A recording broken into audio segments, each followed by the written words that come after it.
नमस्कार, मैं हूं अभिजात शेखर राजा और आप इंडिया एक्सप्लेनर में आप सभी का स्वागत है। दोस्तों, पिछले 2-3 महीने से मणिपुर जो भारत का एक पूर्वोत्तर राज्य है वो हिंसा की आग में जूझ रहा है।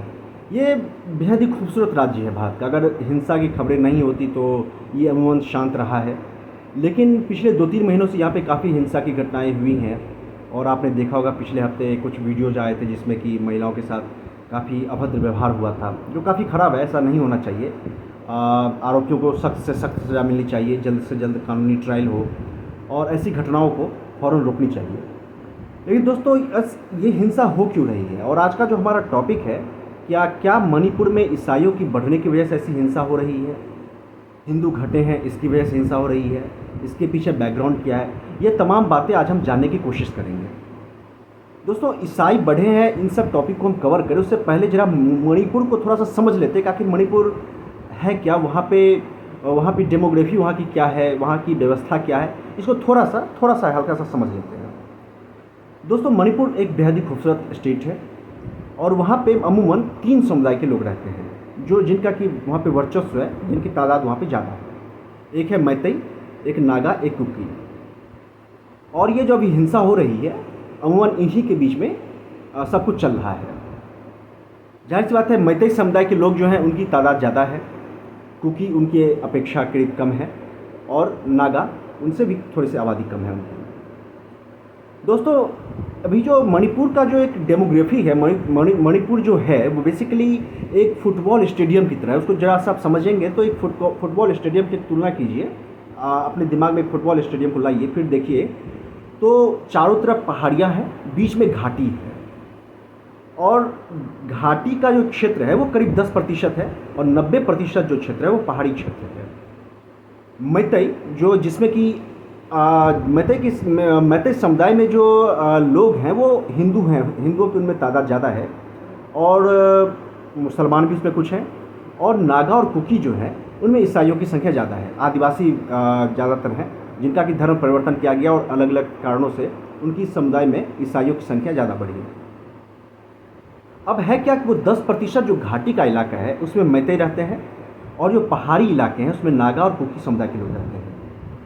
इस हिंसा जो अभी भड़की है वो 3 मई को शुरू हुई थी। उसकी सबसे बड़ी वजह है कि मणिपुर हाईकोर्ट ने एक डिसीजन दिया था, सरकार को कहा था कि जो मैतई समुदाय के लोग हैं इनको भी आप जनजाति समूह में रखिए, इनको उसमें काउंट करिए। इसी बात को लेकर के जो नागा और कुकी समुदाय के लोग हैं उन्होंने एक रैली का आयोजन किया विरोध में, और वही रैली जो है वो धीरे धीरे हिंसक होती चली गई। दोस्तों, पहाड़ी के जो नागा और कुकी समुदाय के लोग हैं वो नीचे उतरे और उन्होंने मैतई के ऊपर में हमला शुरू किया था और वहीं से हिंसा की शुरुआत हुई थी। तो मणिपुर में मैतई की संख्या ज़्यादा है और अगर राजनीति को समझा जाए तो फिलहाल जो मणिपुर की विधानसभा उसमें 60 सीटें हैं, उसमें 40 सीटों पर मैतई के समुदाय के लोग चुन के आए हैं, मतलब विधायक हैं मैतई समुदाय के, और 20 सीटों पे नागा और कुकी समुदाय के विधायक हैं। मुख्यमंत्री वीरेंद्र सिंह है जो मैतई समुदाय से ताल्लुक़ रखते हैं। दोस्तों, 3 मई को जो हिंसा शुरू हुई थी, बीबीसी की रिपोर्ट ने, बहुत ही बेहतरीन रिपोर्ट है बीबीसी की, बीबीसी के रिपोर्टर हैं, उन्होंने उसको कवर किया था। उनका नाम है सौतिक विश्वास। उन्होंने कवर किया था, मैंने वो रिपोर्ट पढ़ी, बहुत दिलचस्प रिपोर्ट है, आप सबको पढ़नी चाहिए। उस रिपोर्ट में उन्होंने कहा था कि जो 3 मई की जो रैली ख़त्म हुई थी उसके बाद सुंदर घाटी नाम का एक जगह है जहाँ पे मैतई समुदाय के लोग रहते हैं। पहाड़ियों से घिरी हुई घाटी है, पहाड़ों के ऊपर से नागा और कुकी समुदाय के जो लोग हैं हाथों में तलवार और अलग अलग हथियार लेकर के चिल्लाते हुए नीचे उतरे। हल्ला कर रहे थे कि ये कुकियों नागाओं को, ये इनको मैतई समुदाय के लोगों को मार डालना है, ये करना है, वो करना है, मार डालो, काट डालो, ऐसे नारा लगा रहे थे। ये बीबीसी की रिपोर्ट है। सौतिक विश्वास जो बीबीसी के रिपोर्टर हैं उन्होंने ये बातें अपनी रिपोर्ट में लिखी हैं। काफ़ी भयावह दृश्य था, काफ़ी गांव पे हमला किया गया। किसी तरह से वहाँ से लोग जान बचा के भागे, कई लोग मारे भी गए इस हमले में। फिर सब लोग अभी जो है सुंदर घाटी क्षेत्र के जो लोग हैं वो आवास केंद्रों में जो सरकार ने बनाया है, सुरक्षा केंद्र जिसको कह सकते हैं, वहाँ पे फिलहाल रह रहे हैं। कह सकते हैं कि मणिपुर जो है वो हिंदुओं के लिए कश्मीर बन चुका है। जैसे जिस तरह से कश्मीरी पंडितों को कश्मीर से भगा गया था ना, आतंकवादियों ने भगाया था, उसी तरह से मणिपुर में हिंदुओं को भगाया गया है, यानी मैते समुदाय के लोगों को भगाया गया है। वो अभी राहत शिविरों में रह रहे हैं, स्थिति बहुत ख़राब है उन लोगों की।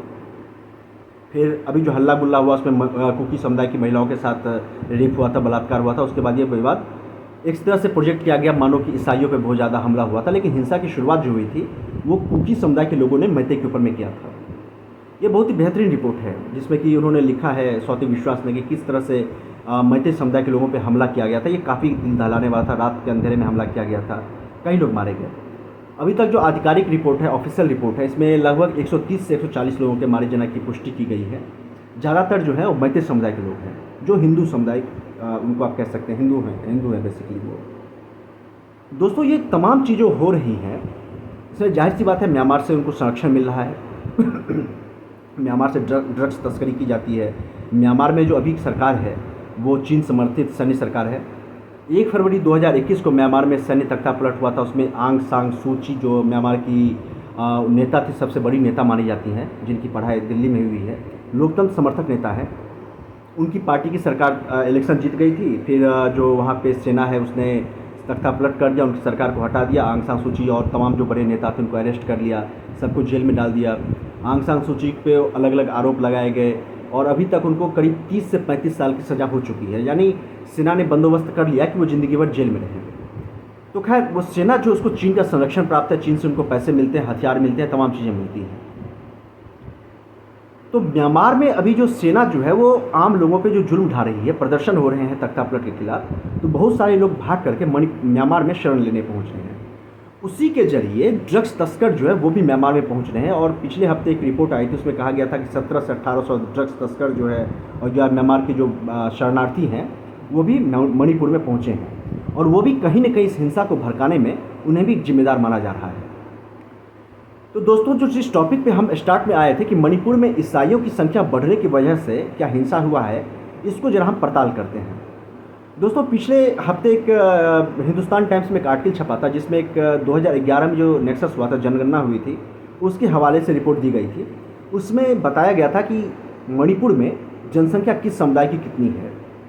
जरा इसको आप जानिए और समझिए कि मणिपुर में ईसाइयों ने धर्म परिवर्तन के जरिए और अलग अलग रास्तों के जरिए किस तरह से वहाँ ईसाइयों की संख्या बढ़ी है।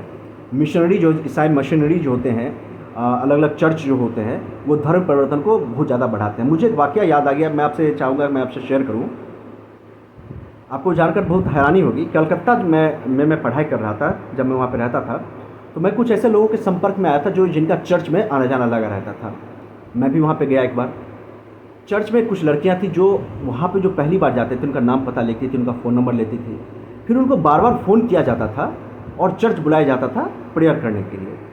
मैं भी गया हुआ था, तो मुझे भी फ़ोन किया जाता था वहाँ से कि आप चर्च आइए, वहाँ पे प्रेयर में भाग लीजिए, ये कीजिए वो कीजिए। बेसिकली उनका एक तरीका होता है धर्म परिवर्तन का। और जो पूर्वोत्तर राज्य हैं भारत के, मणिपुर हो गए, अरुणाचल प्रदेश हो गए, इन सब में जो आदिवासी समूह के लोग हैं, इनको अलग अलग तरीके से धर्म परिवर्तन कराया जाता है। अलग अलग तरह के लालच दिए जाते हैं, पैसे दिए जाते हैं, कुछ विकास के काम भी किए जाते हैं, जैसे तो स्कूल खोल दिया, कुछ अस्पताल खोल दिया और सामुदायिक केंद्र खोल दिया। इसके जरिए उनका धर्म परिवर्तन किया जाता है। ये तमाम रिपोर्ट्स हैं जिनमें पुष्टि की गई है। इनमें कहा गया है कि धर्म परिवर्तन जो है अरुणाचल प्रदेश में और मणिपुर में वो काफ़ी ज़्यादा बढ़ा है। तो आइए कुछ आंकड़ों के जरिए हम देखने की कोशिश करते हैं ये धर्म परिवर्तन की बात जो है इसमें कितनी सच्चाई है, कितना हकीकत है, कितना फसाना है। जरा आइए उसको हम समझने की कोशिश करते हैं। दोस्तों हुआ ये है कि साल 1971 में अरुणाचल प्रदेश की सबसे पहले हम बात करेंगे। वहाँ पे जो ईसाई समुदाय के लोग थे, उनकी आबादी जो थी सिर्फ 1% थी। ध्यान दीजिएगा, सिर्फ 1% ईसाई की आबादी थी 1971 में। और उसमें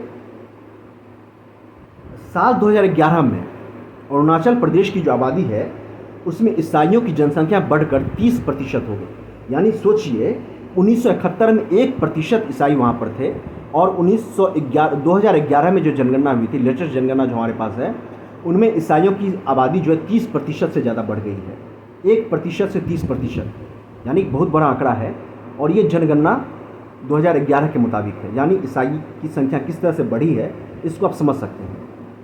और वहीं अगर हम बात मणिपुर की करते हैं तो मणिपुर की जो कुल आबादी है वो 28 लाख है। और आपको जानकर ताज्जुब होगा कि मणिपुर में 1961 में हिंदुओं की आबादी जो थी 62% वहाँ पे हिंदू रहते थे। 62% वहाँ पे हिंदुओं की आबादी थी और उस वक्त वहाँ पे ईसाइयों की आबादी सिर्फ 19% थी। ये मैं आपको बात कर रहा हूँ 1961 की। लेकिन 2011 की जनगणना में ईसाई और हिंदू दोनों की आबादी जो है वो 41% हो गई है।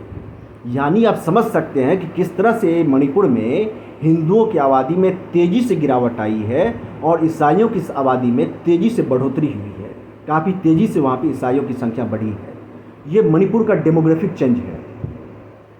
और कई रिपोर्ट्स में ऐसा कहा गया है कि जहाँ पे जिस समुदाय की ज़्यादा आबादी बढ़ती है वो धीरे धीरे डोमिनेट करने लगता है। और यहाँ पे आपको गर्व भी करना चाहिए कि भारत जो कि जहाँ पे आप अलग अलग हिंदू एक्सट्रीमिज़म की बात सुन रहे होंगे, हिंदू कट्टरपंथ की बात सुनते होंगे। सोचिए हिंदुओं की आबादी भारत में 80% के करीब है, फिर भी यहाँ पे ऐसा कुछ नहीं होता है। लेकिन मणिपुर जैसे देश में, मणिपुर जैसे राज्य में, माफ़ कीजिएगा, 41% आबादी होने के बाद वहाँ पे किस तरह से हिंसा शुरू हो गई है। मणिपुर के घाटी में रहने वाले मैतेई समुदाय के लोगों को आज अपने ही घर में शरणार्थी बनकर रहना पड़ रहा है। जिस तरह से कश्मीरी पंडितों के साथ हुआ था उसी तरह से मणिपुर में हुआ है, लेकिन उनकी आवाज़ उठाने वाला कोई नहीं है। सेंटर फॉर पॉलिसी स्टडीज़ जेके बजाज, उनके एक जेके बजाज सेंटर और पॉलिसी के वहाँ पे एक रिसर्च फेलो हैं। उन्होंने अपने एक रिपोर्ट में कहा है कि भारत की आज़ादी के बाद 1947 में जब भारत आज़ाद हुआ था वहाँ पे चर्च ने बहुत ज़्यादा आक्रामक तरीके से धर्म परिवर्तन कराया है। ये हम सेंटर फॉर पॉलिसीज़ की रिपोर्ट के आधार पर बता रहे हैं, जो जेके बजाज उसके हैं। उन्होंने कहा है कि बहुत आक्रामक तरीके से चर्च जो है वो धर्मांतरण में शामिल रहा है। यानी आप समझ सकते हैं कि चर्च और मशीनरी जो है वो किस तरह से लोगों का धर्म परिवर्तन करवाती है। दोस्तों इसके अलावा क्या है कि ड्रग्स वहाँ पे मणिपुर में एक बहुत बड़ी समस्या है। वहाँ पे जो मुख्यमंत्री हैं एन बीरेन सिंह, उनकी आलोचना की जाती रही है कि वो ड्रग्स तस्करी को लेकर के आदिवासियों पर यानी कुकी समुदाय के लोगों के साथ पक्षपात करते हैं। लेकिन जब हमने रिपोर्ट खंगाला तो पता चला कि 2017 में उनकी सरकार ने डोडा पोस्ट जो होता है जिससे अफीम बनाया जाता है, पोस्ता 18,600 एकड़ खेत को उन्होंने बर्बाद किया जहाँ पे पोस्ट की खेती होती थी। ये कार्रवाई मणिपुर में अभी भी चल रही है। इसको लेकर के कुकी समुदाय जो आदिवासी समुदाय है इनको लेकर के गुस्सा है। वहाँ पे एक शिक्षक है, रिटायर्ड है, उनका नाम मैं भूल रहा हूँ। उन्होंने कुछ दिन पहले कहा था कि पहले वो मैतेई समुदाय से रहते हैं। जब मणिपुर शांत हुआ करता था तो वो लकड़ियों को काटने के लिए पहाड़ों पे जाते थे, कुकी समुदाय के लोगों के पास, उनके जंगलों में लकड़ियाँ काटते थे, फिर उनको आकर के बेचते थे। लेकिन धीरे धीरे लकड़ी काटने का ये कारोबार उनका कम होने लगा। इसकी सबसे बड़ी वजह ये थी कि वहाँ के खेतों में पोस्त की खेती होने लगी अवैध तरीके से, जिससे अफीम का निर्माण होता है, अफीम बनाई जाती है। यानी ये मणिपुर की हकीकत है। और सरकार पे आरोप लगता है कि आप अफीम की खेती को रोकने की आड़ में कुकी समुदाय के खिलाफ हिंसा कर रहे हैं, उनके साथ आप पक्षपात कर रहे हैं, भेदभावपूर्ण नीति अपना रहे हैं। हालांकि सरकार इस बात को नकारती है, लेकिन इस तथ्य से इनकार नहीं किया जा सकता है कि वहाँ पे ड्रग्स तस्करी के आरोप में वहाँ पे बहुत गंदा और बड़ा खेल चल रहा है और सरकार को मेरे ख्याल से बहुत सख्ती से इन चीज़ों से निपटनी चाहिए। तो दोस्तों आज का ये हमारा वीडियो था जिसमें हमने जानने की कोशिश की है कि आखिर ईसाइयों की आबादी बढ़ने की वजह से क्या वहाँ पे हिंसा हो रहे हैं, क्या एक इसका फैक्टर है। हालांकि ये सिर्फ एक फैक्टर हो सकता है, पूरी तरह से ये बात अलग अलग फैक्टर्स इसमें शामिल हैं। दोस्तों ये वीडियो अगर आपको पसंद आया है तो इसको लाइक करें, सब्सक्राइब करें। हम आपके साथ अलग अलग वीडियो शेयर करते रहेंगे। हमारी कोशिश होगी कि हम अलग अलग टॉपिक्स पे एक्सप्लेनर वीडियो आपके साथ लाते रहें, शेयर करते रहें, आपके साथ जानकारी साझा करें। हमारे इस चैनल को सब्सक्राइब करिए, हमारा उत्साहवर्धन कीजिए, ताकि हम नए मनोबल के साथ, बढ़े हुए मनोबल के साथ आपके साथ हम वीडियो अलग अलग शेयर करते रहें, एक्सप्लेनर वीडियो आपके साथ लाते रहें और देश दुनिया और ख़ास करके जियो पॉलिटिक्स और इंटरनेशनल पॉलिटिक्स को लेकर के हम आपसे बात करते रहें। नमस्कार, जय हिंद, धन्यवाद।